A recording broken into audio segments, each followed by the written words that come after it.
Sığanak yüreğim kursama, dine sen bilen porsadıma, dolanasın geldi yarının. Yeni gelmeyin istedim yanıma, yarın benim anıma, sana bağlı bu kalbıma. Seni unutup bilmen, yüreğim urup bilme, yine de tutup bilmesim ellerini.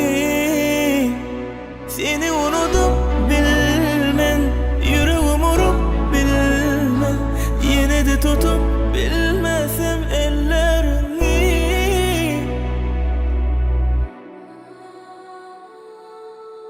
Dünya hasdar kime şonu ayt, yüreğimde bakine şonu ayır. Sen sözlümün başı gel sonu qayt, yetip bilmeyecek yal ılgayn. Sen izinden çekinip yeke, çekilip çete ereyen çekende çepe, tutup elimden demem yeten ok, yine de yürekte yereden. Sen ruhumun önglenmedik yerine yine de Aladam gelmesen yanadan, meni yüreğime Allah'tan, intek yanadan yarattı menaki yaradan, seni yaradan. Seni tapmasam şu günümü iyice saradarım.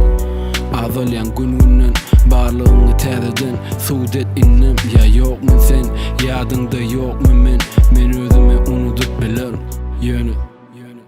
Seni unutup bilmen, yüreğim urup bilme, yine de tutup bilmesim ellerini. Seni unutup bilmen, yüreğim urup bilme, yine de tutup bilmesim ellerini.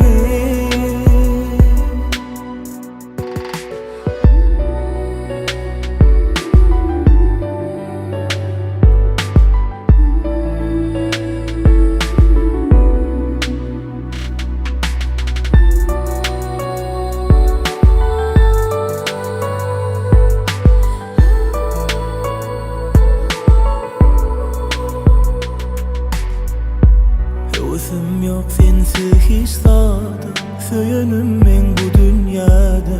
Dine sen hakta var fikirlerim, düşünüp bilem o yöne bardadım. Hanı aytsana gel bana, sana yatma geçenler.